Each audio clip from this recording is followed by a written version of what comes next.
தொண்டர்களுக்கும் நிர்வாகிகளுக்கும் தாவேகாவுக்கு நெருக்கமா ஆதரவு கொடுக்கறது பிடிக்கல அப்படின்ற ஒரு சலசலப்பெல்லாம் போயிட்டு இருக்கு அப்படின்ற மாதிரி தகவல் வெளியாகிறது. தாவேகாவுக்கு விசிகா ரொம்ப நெருக்கமா ஆதரவு கொடுத்துக்கிட்டே இருக்காங்க தொடர்ச்சியா. இது சில தொண்டர்களுக்கு நிர்வாகிகளுக்கு பிடிக்கல அப்படின்னு சொல்லி. எந்த தொண்டர்களுக்கு எந்த நிர்வாகிகளுக்கு பிடிக்கல? கட்சி தொண்டர்களுக்கு தாவேகா கூட இணக்கமாகிறதா ஆகுறதுனால அப்படின்னு எங்க எதையாவது ஒரு செய்தி வெளியே இருக்குதா? இல்ல தாவேகாவுக்கு விசிகாவுக்கு எங்கன்னா சார் அப்படி பேசிக்கிறாங்க சார் வெளியில அரசியல் வட்டாரத்துல இந்த போல தகவல் எல்லாம் வந்துகிட்டு இருக்கு. கிடையாதுங்க, நல்லவங்க கூட தான் சேருவாங்க. அதுல எந்த மாற்று கருத்து எங்களுடைய அவங்களும் அப்போ புரட்சியாளர் அம்பேத்கரையும் தந்தை பெரியாரும் நல்லவங்க கூட தான் சேருவாங்கன்னா அப்போ திமுக இவ்வளவு நாள் நல்லவங்களா இருந்தாங்க, இந்த முறை கெட்டவங்களா? எங்களுக்கு நாங்க எப்பயும் 1000 விமர்சனங்கள் எங்கிட்ட திமுக இருந்துச்சு. நாங்க தேர்தல் கூட்டணி மட்டும்தான் திமுக, சரிங்களா? எங்களுக்குன்னு தனி கொள்கைகள் இருக்குது, திமுகன்னு தனி கொள்கைகள் இருக்குது. நாங்கள் எந்த காலத்துலேயும் தேர்தல் கூட்டணியோட தான் இருக்கிறோம்.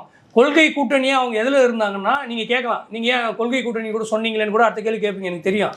கொள்கை கூட்டணியாக ஏன் இருந்தோம்னா மதசார்பற்ற பாரதிய ஜனதா கட்சி, அதாவது மதசாயம் பூசிட்டு தமிழ்நாட்டை RSS மயமாக ஆக்கக்கூடாதுன்ற ஒரு விஷயத்துக்காக தான் நாங்கள் திமுகவோடு நின்றுருந்தோம். அதுக்காக நாங்கள் கட்சியே திமுகவோட எடுத்துன்னு போய் தாரை வார்த்து கொடுத்துட்டோமோ இல்லை திமுக எடுத்துன்னு போய் நாங்கள் அடமானம் வச்ச மாதிரி பேசுகிறத நாங்கள் ஏற்றுக்க முடியாது. அதாவது தாவேகா அம்பேத்கரும் பெரியாரையும் கொள்கை தலைவராக வச்சுருக்கு. எங்களுடைய கொள்கை தலைவர் அம்பேத்கரும் பெரியார் தான். எங்களுக்கு பேச வேண்டிய அதே சாதி ஒழிப்பு ஜனநாயகத்தை தாவேகாவும் பேச முயல்றாங்க. நாங்கள் அவங்க கூட சேர்ந்து சரி நம்ம இதுவும் சரியாக தான் இருக்குது, அவங்க சொல்கிறது ஏற்றுக்கலாம் அப்படின்ற நிலைப்பாட்டில் போகிறோம். திமுக கூட இருந்து நமக்கு ஒன்றும் வேலை ஆகலை, சரி இனிமே போய் ஏதாவது பண்ணுவோம் அப்படின்றது நீங்கள் இப்படி கேட்குறது வெளிப்படையாக சுயநலத்துக்காக போகிறீங்கன்ற மாதிரி தான் நீங்கள் கேட்குற கேள்வி. உண்மையிலே இந்த கேள்வியே நீங்கள் மாற்றிக்கிறோம், தேசிய தவறு. என்ன வேலை ஆகலாம், எங்களுக்கு என்ன வேலையாக வேண்டியது? அமைச்சர் பதவியெல்லாம் கிடைக்கல. அமைச்சர் பதவி நாங்களாம் கேட்டோம், நீங்கள் கொடுக்குறதுன்னு சொன்னீங்க.